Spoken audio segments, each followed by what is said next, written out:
Mến chào tất cả quý vị ha, đã trở lại với kênh miền Tây Tui 123. Kính thưa quý anh chị, em đang có mặt tại bãi kiển của anh Chiến nha quý vị ha. Đó, tại Châu Phú An Giang. Thì hôm nay em giới thiệu cho quý vị một cặp mai, chung là cặp mai một cốt. Rồi thì hôm nay phục vụ cho quý vị tổng cộng 3 cây quý vị anh chị ha. Thì mong rằng được cô chú xe đàn yêu mến ủng hộ thành công video ngày hôm nay. Rồi hai cây mai tàn một cốt đế đẹp nha quý vị. Rồi mời tất cả quý anh chị ha cùng gặp anh Chiến để mình giao lưu nha quý vị. Vâng, chào anh Chiến luôn ha. Cháu xin chào toàn thể cô chú anh chị em. Hôm nay em cháu chơi luôn 3 cây mai, em có 2 cây lớn là 2 cây dảo riêng của chú chị. Dạ. Có bông luôn nha quý vị.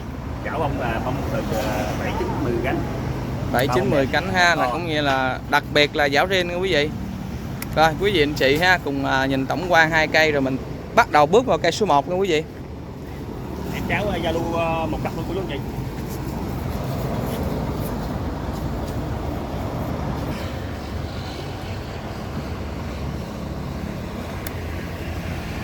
Rồi thì mời quý anh chị ha cùng theo dõi luôn cây mã số 1 đầu tiên hôm nay ha, mời anh chia sẻ. Rồi, cái cặp này là em cháu mua một cặp, bây giờ em cháu cũng giao lưu với cô chú anh chị em một cặp luôn. Dạ thì giao lưu một cặp nhưng mà trước tiên mình cũng cho quý vị xem từng cây ha. Đây là cây số 1A đi.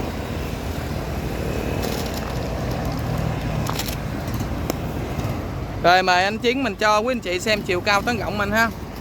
Cao cái này 3,5 m. Chắc cỡ 3,5 m anh. 3,5 m nha quý vị. Cái ngang hơn 3 m. 3 m cho tán ngang, có thể hơn 3 m nha quý anh chị. Cái ngang 3 m mấy. Cặp dảo riêng là bao bông đẹp cho quý vị ha, mặt bông thì ảnh có trên video luôn quý vị. Qua quay cái bông. Đây là mặt bông hả quý vị ha, là còn ở trên thân luôn nè quý vị. Bông nó là em biết cái này là 8 cánh của chú anh chị, mà bông gió nó nhỏ chứ lên Tết thì to nữa. Dạ tại bông gió nha, mà bông dảo thì sáng nhiều cánh rất là bự. Rồi quý vị ha cùng theo dõi nha quý vị.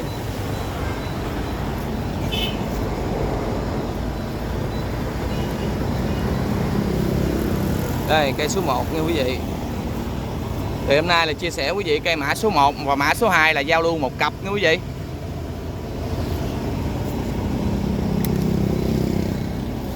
Đó, chia cành thì ok. Cái này tay cành rất to, cái này tay cành sữa. Cao tầm 3,5 m, tán rộng hơn 3 m luôn nha quý vị. Cây này là một hai con cốt trực thẳng của chú chị. Ra trình định đó quý vị. Cây này liền sạch sẽ chú chị. Có hai cái vết sẹo nhỏ.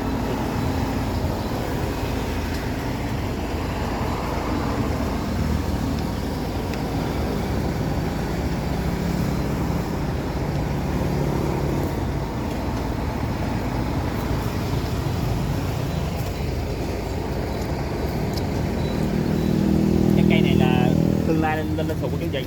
Nó đang bởi nách nè. Cái tương lai lên sụn nha.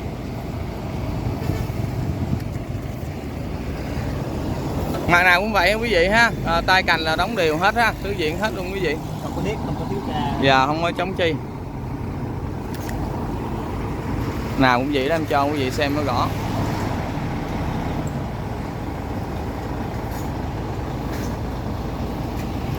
Rồi mặt nào cũng đứng quay làm em pha lên cho quý vị xem cái đường xương luôn ha. Cũng như cái đường đế luôn, cái đầu đế luôn đó. Rễ là một nồi luôn quý vị.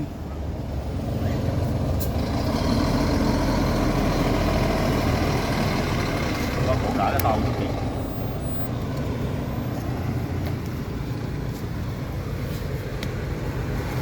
Thường mấy cái củ cái nào mà có đế đẹp cái gì, cái này củ to đế lực đẹp.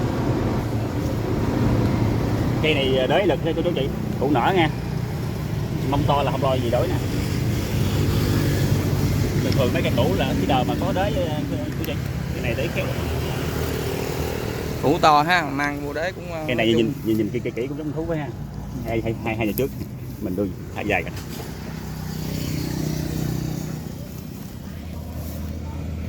Rồi quý vị xem cũng khá rõ tổng nồi đế rồi ha.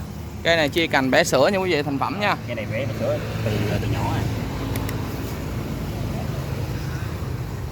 Đây nếu mình chỉnh 55 miếu đến 54 cũng cho chị. Dạ hoành được 55 mà tính 54 nữa nghe quý vị. Ok anh. Em coi cái củ đó đặt nó nha. Rồi củ đặt ở vị trí số 2. 75. Dạ 75 nha quý vị. Nếu mà chờ xuống đây mình bự luôn cái nè. Đó, mình đo đó là đo chơi tham khảo thôi nha quý vị. Củ đặt nè. Đó. Mình tham khảo thôi. Đó. Cái nào đấy đó.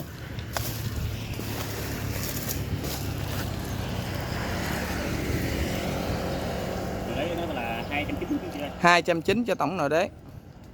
Một cốt nha quý vị ha, chia cành đều gan hết luôn. Rồi quý vị xem tay cành. Nhiêu anh? 19 tay cành 1 nha quý vị. Cành số 2 là 18. 18 tay cành 2. Các tiền chút gì lên số 3 luôn. Số 3 19. 18 19.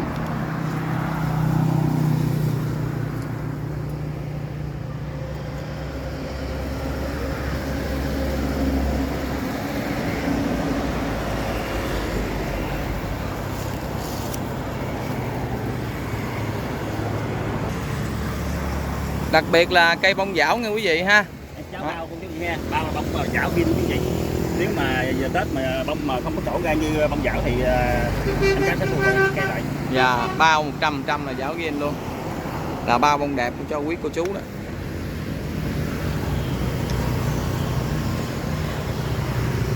Lá xanh tươi quý vị.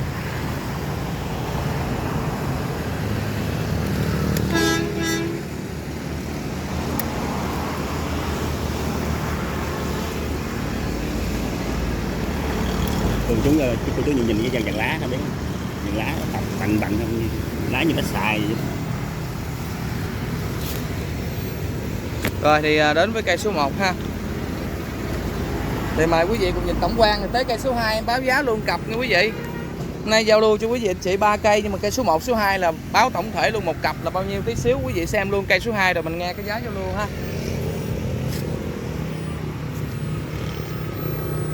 Rồi tiếp tục quý vị cùng bước qua cây số 2. Chiều cao tán rộng chắc bằng nhau luôn quá anh Chiến ơi. Nó bằng nhau luôn.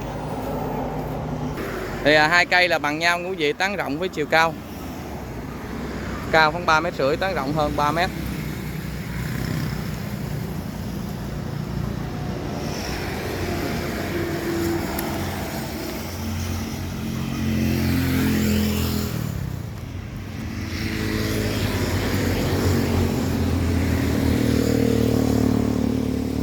Rồi quý anh chị cùng tiến vào mình xem ha cái dàn đế cũng như dàn xương của cây số 2 ha. Đâu có gì xem cái dàn lá công nhận mượt mà xanh đậm ghê luôn nè. Lá to luôn, trong chùm màu dảo luôn cái gì. Dạ, bông chùm bông dảo luôn. Cây trực, 2 cây trực nha quý vị ha. 2 cây nào cũng cụ nở trên quý vị.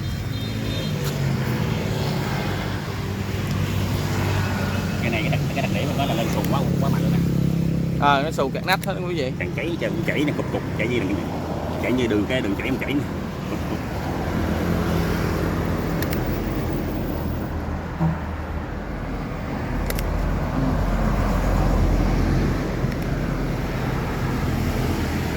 Đó, xương lên nè quý vị xem.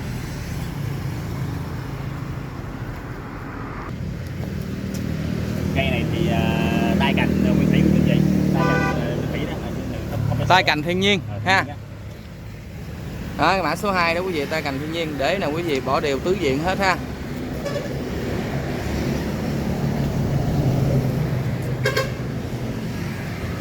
Đó. Chi cành đóng đầy đủ hết nha quý vị. Đều gan hết luôn, 2 cây tương đối bằng nhau ha. Nó xù cạc nách tới đỉnh luôn nha quý vị. Đó.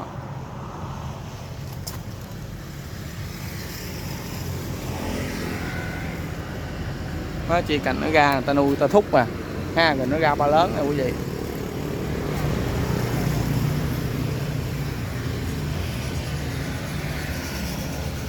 Nào nó ngay tay cành đó, cái cây cành là thiên nhiên. Rồi sau này ra chia cành người ta cũng có bẻ hơi hơi nè.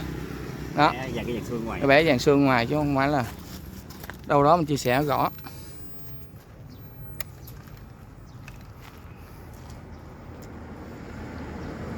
Rồi quý vị cùng xem bộ đế tổng quan ngồi đế ha. Tét xù mạnh lắm nha quý vị. Cái điểm xù này em cho quý vị xem trên đây nè ha, ngay tay cành 1 nè. Cây này cũng liền lạc chú vậy ha, không sẹo nha. Dạ cũng đây, không. cái mặt cắt này nè, cắt nước cành là cũng liền chân rồi. Đó, cái mặt cành này liền chân rồi.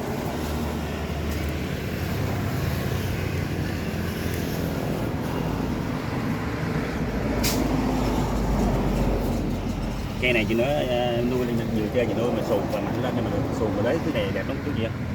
Cái tương lai lắm, chậm là tương lai. Mà đặc biệt anh nói hai em nói là giáo ghin đó. Cặp này là bông riêng nha quý vị, giáo riêng nha quý vị. Hồi nãy Duy có thấy quay bông cho cô. Dạ có, em nãy có chia sẻ một bông cho quý vị đó. Tay cạnh lớn lắm quý vị.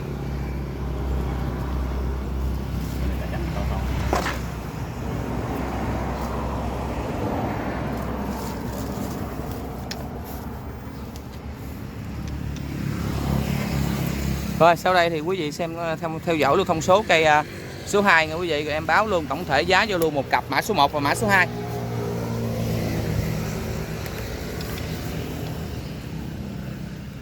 Cái này 53 hoàng. Giữ nguyên đó.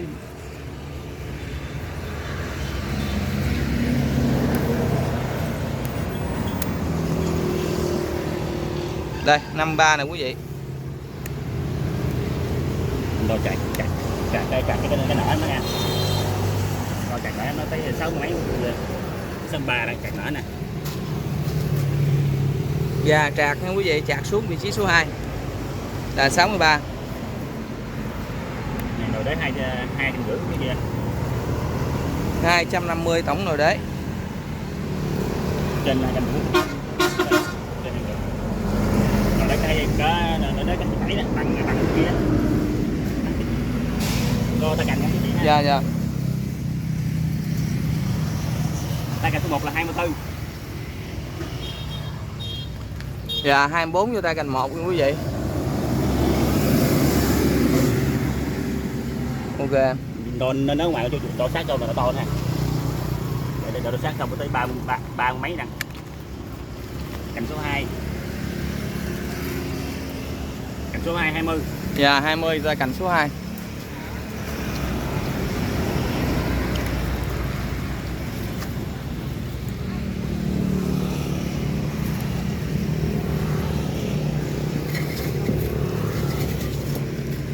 Đo đường kính bầu cho.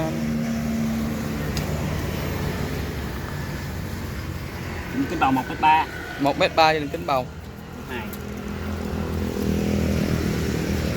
2 bầu bằng nhau có gì. Mà cái bầu kia nó cao hơn bầu này. Đường kính này bằng nhau.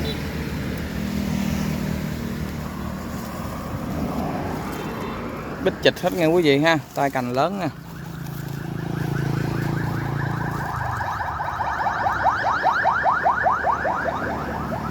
Rồi cái chi cành nó lên xù nhiều, xù chảy nhiều đúng không?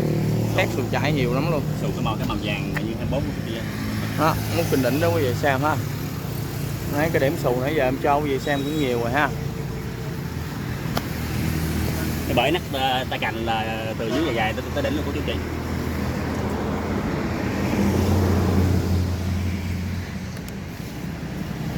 Rất là mong được quý vị yêu mến ủng hộ một cặp mai ngày hôm nay nha quý vị ha. Thành phẩm nha quý anh chị. Đó, để nở rễ thì ok.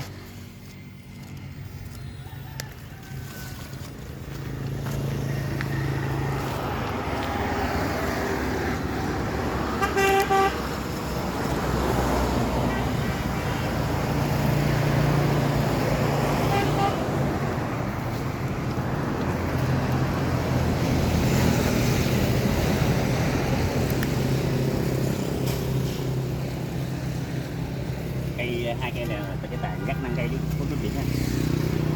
Năng tay cành của lực. Quên đo thoát thân của chú chị xem tham khảo á. Rồi quý vị xem luôn thoát thân ha. Thoát thân cái này là 40 của chị ơi. Dạ 40 cho thoát thân. Cái này là đo là cái này đây. 67. Cây số 1 nè, mình giờ đo thoát thân quý vị xem nãy quên đo thoát thân là 67 cm cho thoát thân quý vị cây số 1. Rồi cây số 2 là 40. là thoát thân quý vị. Rồi mời quý anh chị ha, mình xem tổng quan là một cặp và cùng nghe anh chia sẻ luôn giá giao lưu một cặp mai bông dảo riêng 2 cây ha, chiều cao 3,5 m, tán ngang cũng xê xích bằng nhau, cũng hơn 3 m luôn. Mời anh chia sẻ luôn giá giao lưu anh Chiến ha. Cặp này mai dảo kia này Chia sẻ đi anh. em giao lưu với chị em là 168 triệu, em cháu bao phí 200 km. Dạ xin nhắc lại 168 triệu cho cặp mai này nha quý vị, bao cho quý vị 200 km nha. Đi xe cẩu luôn chị. Dạ rất là mong quý vị yêu mến ủng hộ thành công một cặp mai bông dảo ha, một cốt đế đẹp ngày hôm nay. Rồi tiếp tục ha, chia tay với cặp mai, quý vị bước vào cây cuối cùng. Rồi kế tiếp thì quý vị ha cùng xem cây mai đế đẹp ha, thành phẩm một cốt mã số 3. Cái số 3 quý chị. Bao mặt. Cây số 3 quý vị thì anh chia sẻ chiều cao tán rộng anh ha. Cây này đế nó nhỏ hơn cặp kia nha quý vị ha. 1,5 m. Cao tầm 2 m á. 2 m chiều cao. Chi cành ta nuôi cũng hơn cỡ ngón danh mình hết. Cái này bẻ nhạo chứ gì. Bẻ nhạo. Cái này là cây nuôi. Cái này thì bông 5 cánh của chú chị ơi, 5 mấy cánh. Rồi cái đế này quý vị ha. Cái này đế đẹp của chú chị, nhỏ mà đẹp nha. Cốt nữa quý vị.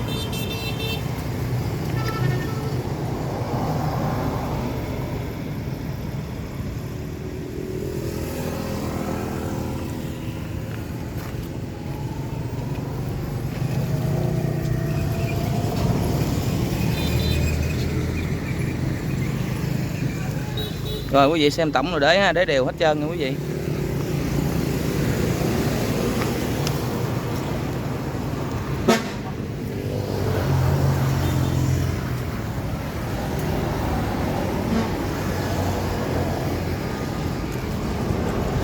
Cũng có cái mặt cắt ha, cốt cành rồi đó. Đó. Con này Sành anh ha. sành này. Bao đúng gì.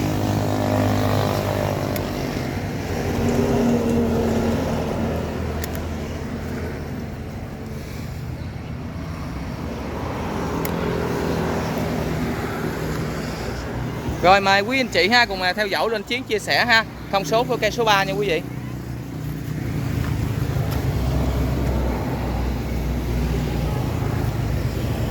Này. 40 của chú chị. Đây mét dây nè quý vị xem ha. Đó. 40 nha quý vị. Kìa. Củ nở đó nè. Củ nở nó là 49. 49 cho củ nở. Rồi anh đo tổng luôn ha.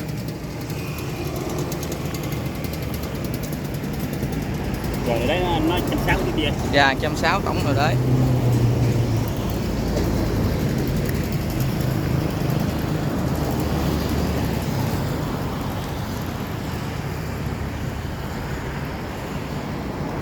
Rồi mời quý vị anh chị cùng nhìn tổng quan lại 3 cây mai ngày hôm nay ha.